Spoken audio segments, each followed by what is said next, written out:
Hello, and welcome to our lightning talk, Developing and Piloting Open Technology Tools for and with Social Work Students. I'm Ian Williams, a doctoral student in the PhD program in social welfare at the CUNY Graduate Center. And I'm Jamie Borgan, a PhD candidate in the doctoral program in social welfare at CUNY Graduate Center in New York. So our project has two simultaneous backgrounds, and one is the relationship of social work to technology. The other is open educational resources in social work education. So first, in terms of technology, the big thing is that social workers as a profession don't consider themselves technicians. It's not considered a technical practice or profession. So then technology itself becomes seen as a kind of specialization.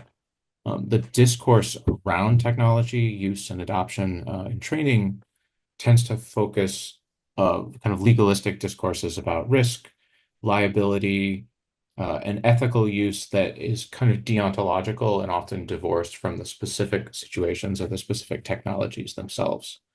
Um, it is also shaped in the larger social field, including a lot of funding and policies and institutional practices, by what can feel like a kind of uncritical celebration of innovation, of data-driven processes towards efficiency, and often an underlying culture and climate of austerity in the background of trying to do more with less and cut and cut and cut to the social safety net.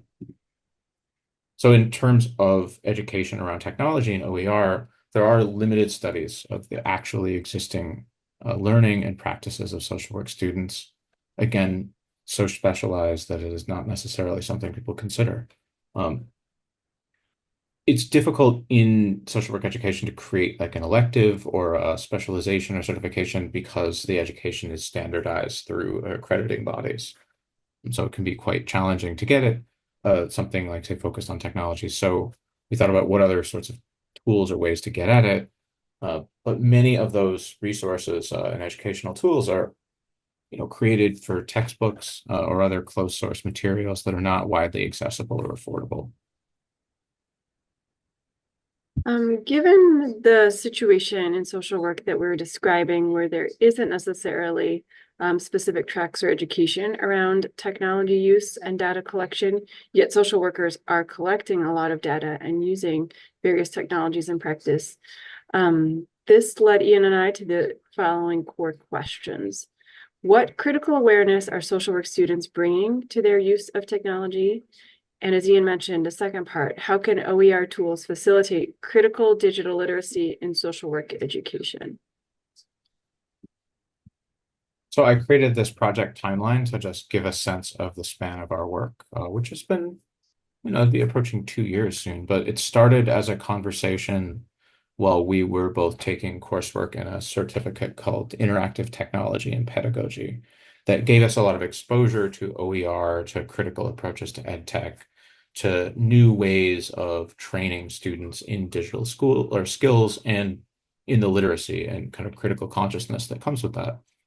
So we first decided to test out and practice and iterate this tool that Jamie had developed for her students for a social welfare policy class she was teaching.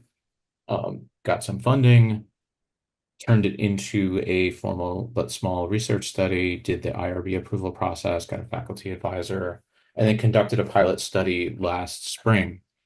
We'll talk a bit more about that in a bit.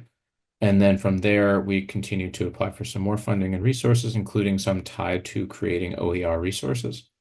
Um, and in the fall, we're planning on doing some more focus groups and continuing to build and iterate the project. So So, as Ian oh, mentioned, our purpose here really is to move the conversation in social work about technology beyond a discourse that focuses specifically on risk mitigation and sort of legal standards and ethical standards into an ongoing evaluation of technology choices, including affordances and constraints and risks for both clients and workers. And as a secondary purpose, we're hoping to develop some simple, free, and open tools that help students evaluate technology use in their practicum and social work practice. Important to understand in terms of our research design and the structure of social work is that social work students, when completing a master's degree, spend 900 hours in an agency developing practice skills.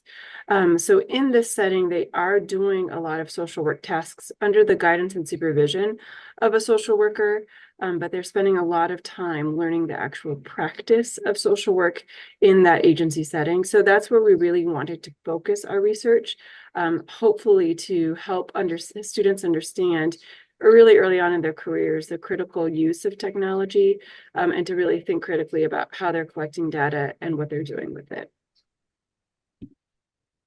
So as Ian mentioned, this is a prototype of the inventory tool I had developed for a class that I was teaching. And it was a simple tool that I just walked students through, asking what data they're collecting, how and with what technology, what happened to it, how long it stayed in the place where it was collected, who else could see it, how it could be removed, and how they were talking to clients about the data collection they were doing. So this is the inventory tool that we prototyped through our focus group. As Ian mentioned, we've already conducted one focus group with MSW students enrolled at Silberman School of Social Work at Hunter College, which is another CUNY college. So these are MSW students who are already in their practicum setting and had already been in their practicum setting at that point for at least a semester. So we've held one focus group on Zoom with 7 participants that lasted 90 minutes. We began by asking some open-ended questions about what kind of data they're collecting, including really an expansive definition of data, which could look at intakes, assessments, case notes, demographic data, any sort of information that they were collecting. And then after really soliciting information about their technology use and practice, moved into an evaluation of the technology inventory tool. So showing them the technology inventory tool and asking them to react to it. And think about how examining it might make them think about their own data collection processes and technology use. This is a view of the flyer that we use for recruitment. So this was sent to all of the practicum students at Hunter College with assistance from the field office.